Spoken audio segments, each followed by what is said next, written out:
I had the absolute honor of sitting down with none other than Margot Shaw, the founder and editor-in-chief of Flower Magazine, a publication that feels like a love letter to gracious living and beautiful design. You'll hear in today's episode all about the founding journey of Flower, dare I say it, how it has blossomed, and the Flower Showhouse of 2025, a home in Nashville's storied Belle Meade neighborhood that is being reimagined by some of the country's most celebrated interior designers. We dive into how the team chose this year's location, how the designers are interpreting this fresh architectural canvas, and the role storytelling plays in every detail. This episode is about perspective on beauty, collaboration, and the emotional pull of home. Let's step inside the vision with Margot Shaw.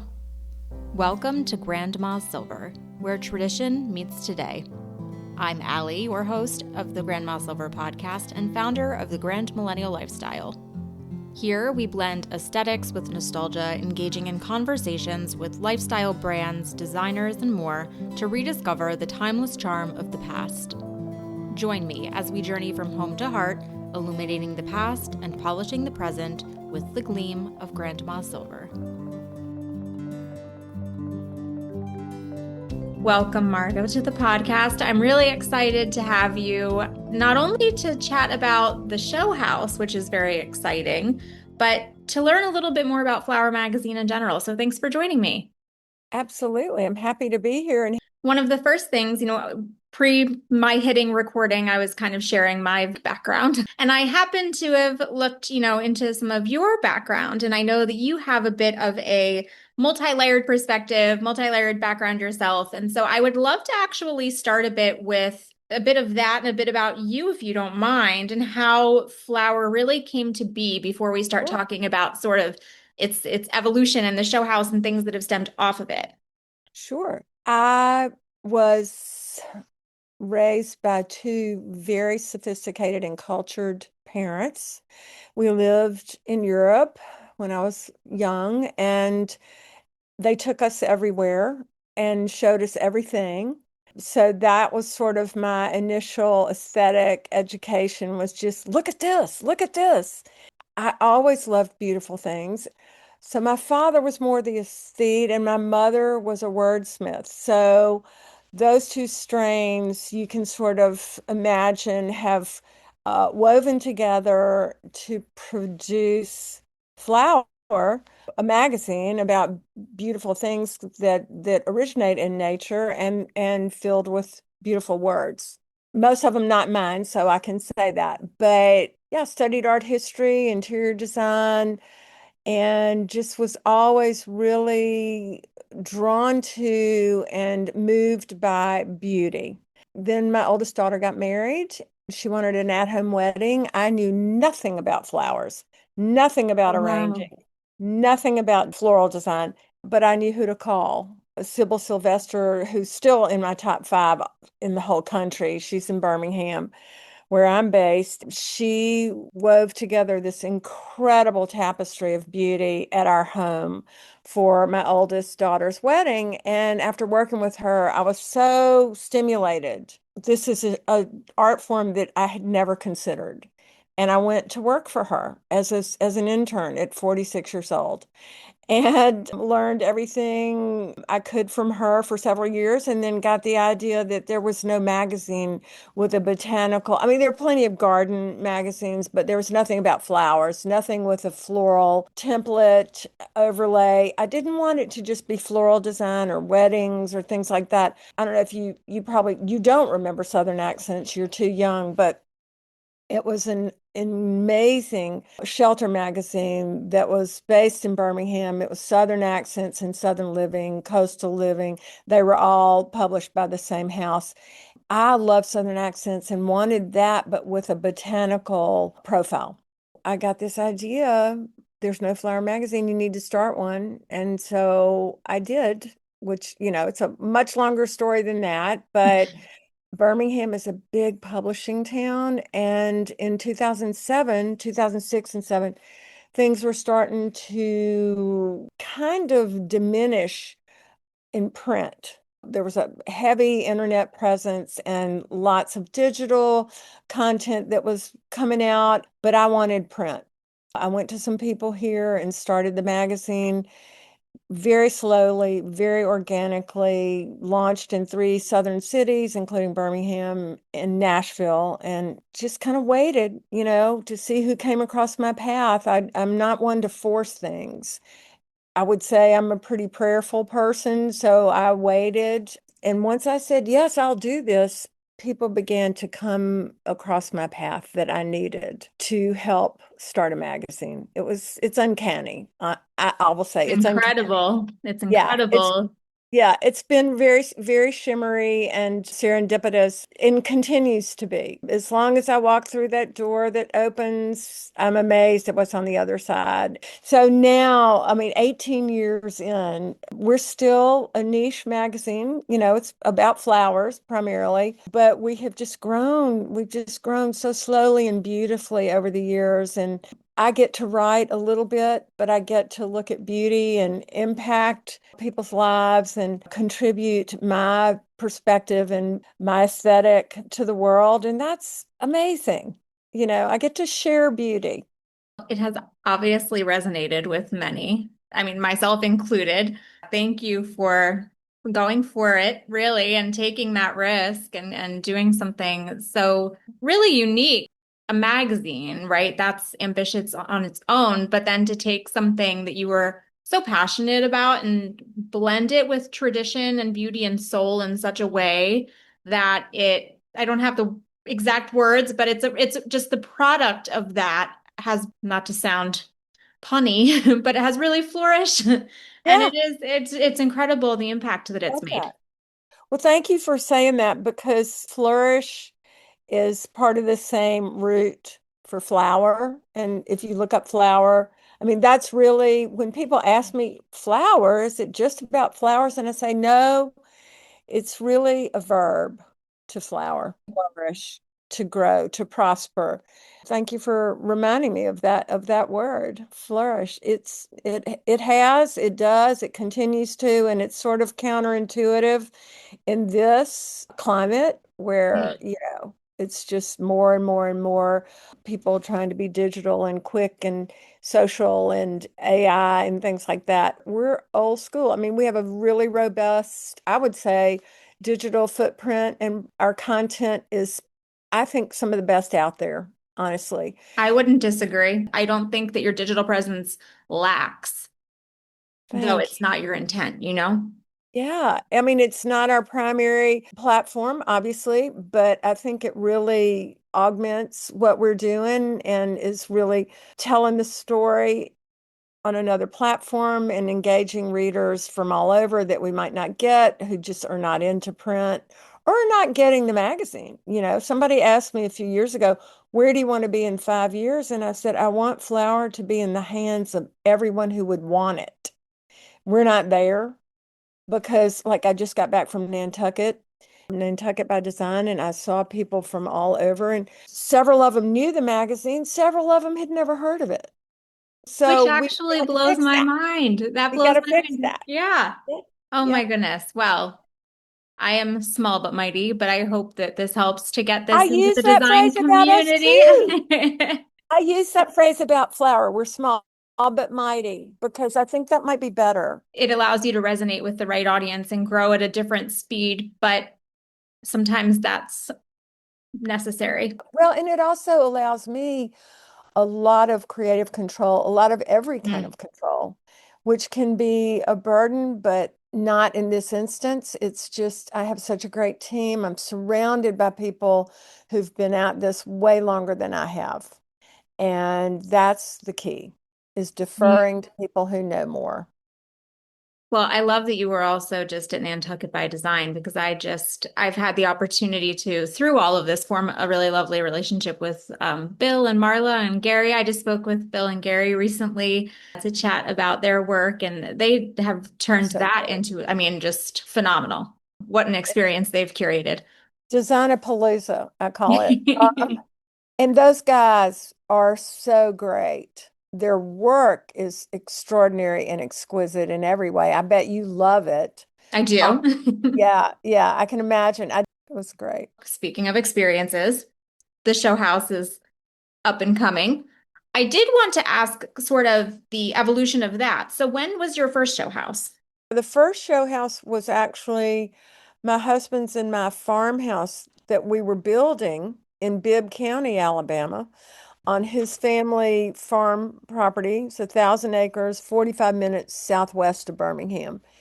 And we got into it, and I had called my dear friend Mary Evelyn McKee, who is just an exquisite designer, and asked her to help me with it. And we got into it, and I started thinking about furniture and lighting and things like that. And our national furniture sales director said, "Why don't you're sitting on a gold mine? Why don't you make this a show house?" Which, of course, changed the complexion of everything. But I said yes. And so that was our first effort. And it was really good because I was able to have full control.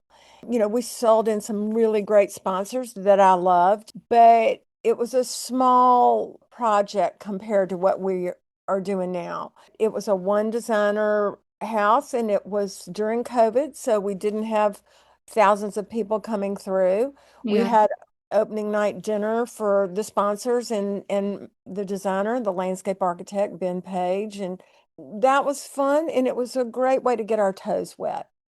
And then we did a house in Palmetto Bluff, South Carolina, with Phoebe Howard and her daughter Nellie Ossie. That was in the magazine as well. So was our farmhouse. These are all editorial. And the one in Palmetto Bluff did not tour either. But then the next house was a beautiful Regency house in Atlanta, designed by Peter Block and landscaped by John Howard, two of the masters. And that was kind of our first blockbuster show house with Charlotte Moss as our honorary chair and Suzanne Kassler as our design chair. And Bunny Williams was one of the designers, Barry Dixon, Alexa Hampton, on and on and on. That's where we kind of got our name out there as being someone that can really produce a magnificent show house. And Hmm. once we were able to do that, to really affect something that big and that glamorous and that wonderful, we just got encouraged. We did one in Baton Rouge a couple of years ago that was really fun, and it was a bit smaller, but still exquisite and really fun. And so that brings us up to Nashville. How did you select some of the, I mean, how, because I do have setting-based questions for Nashville. Before I get there, how do you select your locations? We're based in Birmingham, so we are not Atlanta, which means we don't have direct flights to every city in America. So we've tried to keep it pretty close to home.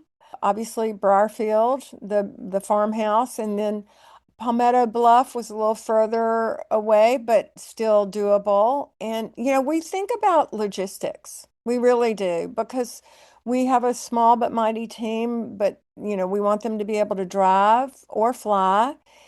We've stayed in the South pretty much. That's just by design in terms of logistics. I grew up going to school in New England, spent a lot of time up there. Love New England, love California, the Midwest. I mean, I would do one all over if we could. We're starting small. We're starting close to home. We're trying to really husband our resources and do the best job we possibly can. And that involves staying pretty close to home. Now, how did we land on this particular historic neighborhood in Nashville for this year's? Well, Belle Meade is, of course, kind of the gold standard in terms of big, beautiful, old heritage housing lots with rolling hills. And we weren't looking per se, but we had somebody that knew we had wanted to be in Nashville. And I got a call from him, who's actually the builder. And he said, "I think this house would be perfect for you. Why don't you come look at it?" They were restoring a house. It wasn't a new build, which was really attractive to me because I like new houses and I think they afford an exciting and interesting canvas. but a house that's being remodeled and kind of edited is really interesting to me. And this particular house it's not a classic old Belle Meade house. It's probably 25 years old. And so it's this interesting mix of very well built house, but sort of a new Nashville. It's not Tudor, it's not colonial, it's not Greek revival. It's kind of a mishmash, but in a good way. It's grand, but not preposterous. Does that make It sense? does. Yes. The approach is really beautiful and the property is really lovely and expansive, but it's not ostentatious. And what these architects, Befford Turod, have done and the builder maker construction, they have just really done a beautiful job of peeling back what didn't need to be there, I would say. There were some extras that were really extra. And There often are. yeah, they have really edited well and added a few touches that were really needed. The house is extremely well built. So you're starting with great bones, and foundationally, you're just starting with something quality. And so it's a really, really wonderful template for us to work with. Because I mean, Belle Meade has such a history. Mhm. So, do you think that the setting will lend any sort of, or the spirit of the neighborhood, will that lend, or are you hoping it lends any sort of character to the project and overall?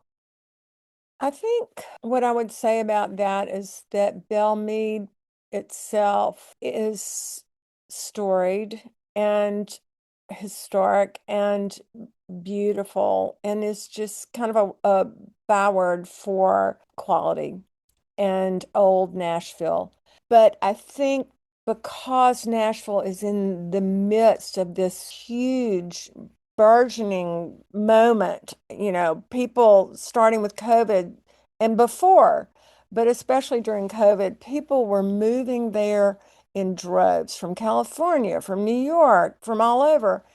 It's just growing and it's exciting because you have this influx of all these creative types from California, from LA and New York. And because Nashville has this reputation and profile of being very creative, having the music and, just sort of Southern style, that I think it's just really an exciting location.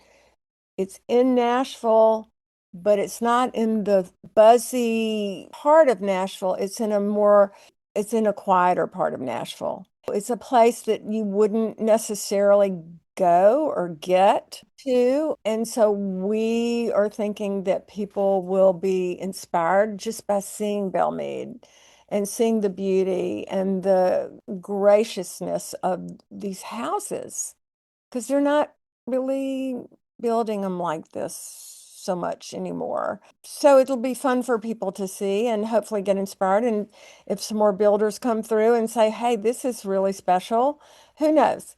As someone who lives in the suburbs of Philadelphia, I appreciate when folks have an opportunity to expand outside of the region Mhm. that, a city might be most notorious for, Mhm. because there is so much beauty in those smaller towns and so much history in those smaller towns. And to give folks the opportunity to see a little bit of all of it is neat too. I love that point. I agree. We're going to have people from all over the South come into this house. We've Hmm. already had people calling and inquiring about tour, booking groups and, where to stay and things like that. I'm excited about that because I am a really tried and true Southerner. The prospect of showing off is fun for me. And the house is part of that. Now, again, the house is not a classic Belle Meade mansion per se. It has a little bit of a contemporary modern vibe mixed with some classical elements. So but it's not a mess. It could have been a mess and it's not. It's good looking. It's also got a really interesting story. It's kind of bittersweet. It belonged to a couple and they're no longer married, and she got it and was not able to keep it, and but she rented it to the TV show Nashville. This was Raina James's house. I don't know if you ever saw that I show. loved the show. Yes. Connie Britton. I'm hoping she'll come. But anyway, after that, she leased it to, I think, Adele for a year, and then Ed Sheeran. Finally, the last thing I heard was there was a Steven Tyler Skittles commercial that was filmed there. So it's just had all these incarnations. It's been a family home. It's been, Nashville and then rock and roll, and now we're giving it a new story. It's going to be filled with life again and beautiful spaces and all different, but beautiful. I already know that. I've seen the storyboards, the vision boards for all, not storyboards, the vision boards for the designers, and the rooms are just going to be special and Wow. exciting. Yeah. Oh, how neat. Well, the hallowed halls of Adele. I mean, I know it. I does know it it. get better than that? I know. I know. I just love walking through there and Wow. imagining all that talent, all that musical talent, theatrical talent, and now design. So Yes. the story continues. Well, I was going to ask you about this because, of course, I love to chat all things design. Earlier, you mentioned an incredibly impressive roster of designers that you've had at some of your former show houses. Are you able to speak to any of the talent for this coming year? The first and most important part of this process is inviting slash begging friends to be design chair, honorary chair, ambassadors. So that was my first move. And I called Alexa Hampton and Corey Damon Jenkins, who are great friends and great friends of each other, and asked them to be design chairs, and they said yes. Corey is also taking a room in the house, so that's exciting. And then I asked Ray Booth, who actually lives in Nashville, who's a dear friend and is an interior design architect who is partners with Bobby McAlpin Architects. He's our on the ground person that we ask all kinds of things of, and his advice is invaluable. And then the final coup de grace, my good buddy Charlotte Moss is our ambassador, and she's just the person I call with questions about everything. And then we have a floral chair this year for the first time, a whiz by the name of Ariella Shazar. I think she's probably the coolest, most talented designer, or one of them in the country. And we were sponsoring her at an antique show in Omaha when I had this vision to put the flowers under the aegis of one person for the whole house. Now, she's not doing all the flowers, but she's the chair, and she has helped us vet floral designers and talking about the mood and style for the flowers. And then she's going to be doing some installation pieces for the house and flowers for a couple of the marquee spaces that everyone will see. Everyone will see everything, but we'll have Ariella. We don't have her for long, so we just have to use her where we can to have impact. But her signature will be all over the house because she's helped us again vet and select the other floral designers. So we just have this roster of incredibly gifted people that I can't believe they all say yes, and they do. So that helps us when we go through a list of interior designers and floral designers who's going to work well, play well together in this house. Here are the plans. Here's the style. What do you think? Here's the Nashville pool that we're drawing from. Hmm. Yeah. Here's the Southern pool, and we really it's not all Southern designers, but it's a lot of Southern. We've tried to expand. We use the tools at hand. We use social media, we use other publications, websites, and then just personal sensibility. Those of us who know what the brand needs to look like, and we're not going to have any all black rooms or all white rooms with no flowers. We are color and we love the layers. So we try to find designers who are not afraid of a color commitment, but we also have found some who skew a little more neutral so that we'll have this great sort of palette cleansing effect throughout the house. So it's not just this, drinking from a fire hose of color. It's a little bit of everything. It's pretty organic. I think I said earlier, I don't like to force things. I've never tried to press anybody that has hesitated. These people that have said yes to us really want to participate. It's not that they have a bunch of free time because the best people are always busy, but they're also really good at budgeting. They have had and made time to take a space in our show house, and we're so excited. Well, that's good. And I feel like to have the folks participate who are genuinely excited has to be an important part of it because it really is a passion project. It is such a good term for it. It takes a lot of time and resources and emotional energy because it's like a laboratory, and all of these people are thrown in. It's not willy-nilly, but they're all different. I have to say they decide on us, and I want to really highlight my team because we're small but mighty. My team is non-pareil. They are absolutely the best in the biz, and they're just so good at this. And our designers love working with them. They each have a space, a prescribed area where they get to articulate their vision. And I've always loved that about a show house because, as we know, designers, whether floral, garden, interior, fashion, they're working for someone else's vision. Mhm. They're trying to please and hear and distill and articulate somebody else's love and vision and imagination. And so for the designers to get to do what they want in a really uncanny way, all of our show houses, I will say, the spaces have really spoken to each other and they have not screamed. It's not that they're quiet, it's just there's been some kind of symbiosis, some kind of continuity, some spirit, some vibe in the house with the designers. You're like, oh, that all comes together. I've always noticed in photos there's a cohesion. It's not that you ever see an image and you say, "What's that one doing there?" Good. That's what we want.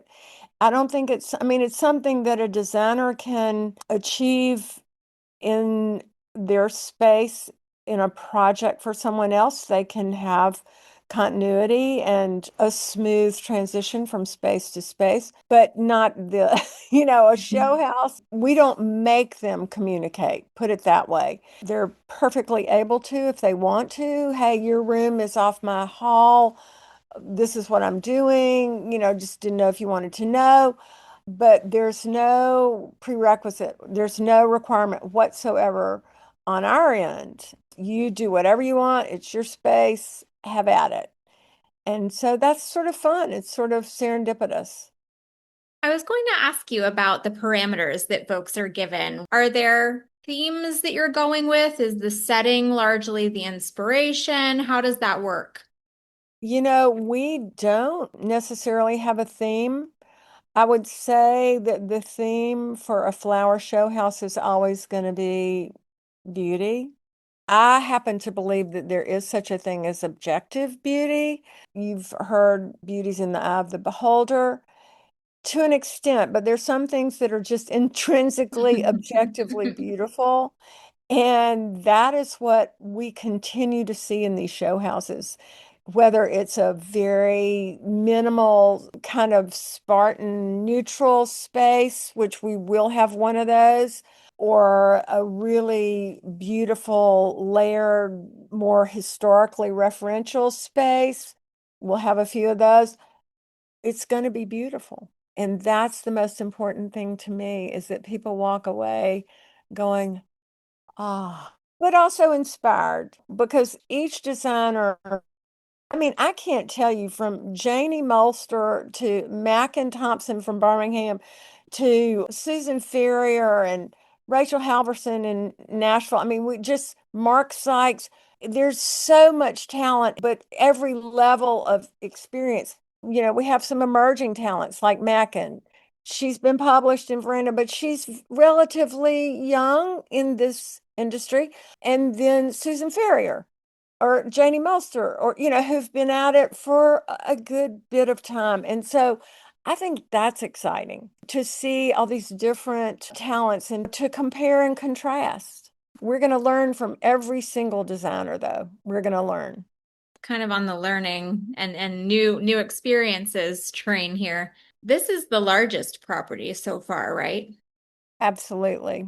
How have designers reacted to that level of scale and space? Good question. Really good question. Most have been excited. They have just grabbed it and gone with it. And there are some smaller rooms. There's a gentleman by the name of Aldous Bertram, who is a British designer out of Charleston, who came up with Amanda Lindruth, learned from her and learned from his parents and learned by having a PhD in Asian art. And, he's brilliant. He has the powder room and it will be one of the most interesting rooms in the house. It doesn't have to be big, it doesn't have to be grand. It's like they used to say in Hollywood, there are no small parts, only small actors. There are no small rooms, only small designers, and we don't have any. The scale is something, but the rooms are such that they're still manageable and accessible. You don't walk in and go, I could never live in this house. It's gigantic. The design of the house, the plan is livable. Each room is going to, I think, be a place that anybody could settle and enjoy a day or a night or where it's a livable house and it's going to be made even more so. I'm very excited to see it. One of the other questions I wanted to ask you was because, one of the things that really sets the flower show houses apart from other show houses is the flowers, the floral artistry that's integrated in. Could you speak to that a little bit and what that Sure. role means to you, having that in as part of the design element?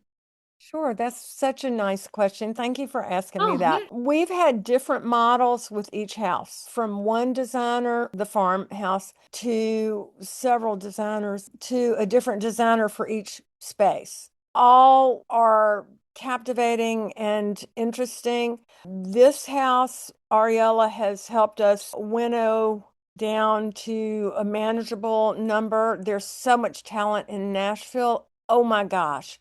So we were really grateful to have her so that we didn't have to really make the hard decisions. We just were guided by her. Those are the designers that she has selected and helped us to select. But it's not like they'll all be the same. These are designers who will be working with the interior designers to bring to life that person's voice. Pairing the floral designers with the interior designers has been always been a really interesting process. And so we look, and Ariella looks, we look at the designers, and then we look at the floral designers and who is going to speak to this person's style and who's going to best recap that person's palette and scale and all that. It's not easy, but I think we're doing a really good job. We don't want you to walk into a room and go, oh, look at those flowers.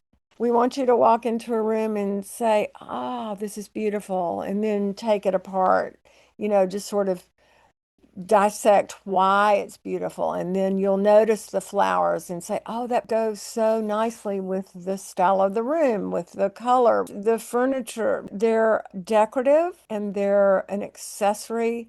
They're invaluable, in my opinion. You look at a room that doesn't have any plant life in it and it's missing something. And so then it's about what did they do through that plant life, through that design? What did they do to enhance, to tell the story, to add a chapter to the story in the space? And it's going to be all different because each room is going to be all different. And the floral component is not just in the live flowers, just like the magazine.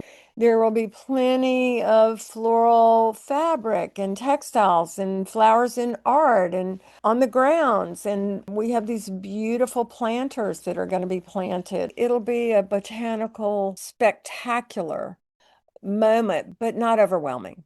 And it might be a universal answer based on just what you hope folks get out of the show house, but perhaps it changes year to year based on the setting and the different groups of designers and, the overall experience. But I'm curious if there's this year in particular, perhaps in general, anything that you hope folks walk away with after visiting. Not to be redundant, but I just believe that beauty's so important in our everyday life. I really hope for people to walk away having been blessed with an encounter where they are just bowled over in the best possible way by the thoughtfulness and the intentionality and the brilliance and cleverness. And gosh, I never would have put those two colors together, but they are fabulous. Or this rug with that wall covering, who would have thought? But it works. People just really having encounters again with beautiful things, but unexpected. And, if you think about the opportunity, and not to pat myself on the back because it's not about me, but the opportunity that we're giving an entire population of people, whoever comes, to see the best of the best in one place in application. They will have the opportunity to walk through these spaces and soak in this incredible talent, like going to college for a day. The best design, the best floral design. To walk away, I hope, with, I can do some of this. I can add that to my house. Here's a perfect example that has nothing to do with our show house. But I mean, we all know that painted floors have been around since the 17th century or before. I was at Oak Spring, which is Bunny Mellon's house and garden in Virginia. I noticed and loved her painted floors. They're just checkerboard, they're diamond shaped, whatever, and they're very worn. My husband and I live in this not big, sort of Dutch farmhousey house in Birmingham, Alabama, and I came home and talked to my painter and said, I must paint my kitchen floor. He's somebody who experiments, and he said, well, what do you want to do? And I said, well, I want to pull two colors from the rest of the house because I went to another house, because I was shown this incredible house that it is a show house. I mean, it's a show house of Bunny Mellon's extraordinary chic talent and taste. So I came home and I'm painting my floors. This is a bit perhaps off topic, but I know that you fairly recently authored a book. Did you want to talk about that at all? And That's so sweet. I wouldn't have brought it up, but thank you. Yeah, I have one book with Rizzoli Publishing that came out a few years ago called Living Floral, Mhm. and it's done very well. I have a new book that is almost in the hands of the publisher completely, same publisher, called Flowering Outdoors. So one is about entertaining and decorating with flowers. And then this new one is about gardens and garden parties. And both of the books are just sort of bite-sized chapters about different tastemakers, designers, and how they live with flowers, whether indoors or outdoors in gardens, for parties, for decorating. Then we have little sidebars from them personally about their pro tips, and so it's really encyclopedic, but it's just sort of a primer. I give the original book, Living Floral, as engagement gifts because there's just how-tos in there, and people get intimidated about entertaining and gardening and flowering. And Mhm. so both of these books are primers, and they're beautiful, but they're just this sort of glimpse into these people's floral and garden worlds. Neat. Do you have an estimated publishing timeline for book two? Book two should be out next March. Okay. That's, yeah, early That will be March. a very exciting month for Flower, won't it? Well, we'll have the show house Yeah. coming out and my book at the same time, which Wow. means I will undertake a pretty rigorous book tour.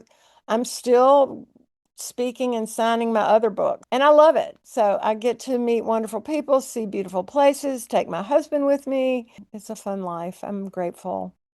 Did you want to share dates with folks, if you have them off the top of your head, of when the house will be open? It opens on October 8th. That's the opening night party, like the preview party. And then the tours are October 9th through the 26th. Margot, thank you so much for taking the time to chat today. We look forward to following along and seeing all of the beauty that is to come this fall. It was my pleasure, Allie. Thank you so much for inviting me on.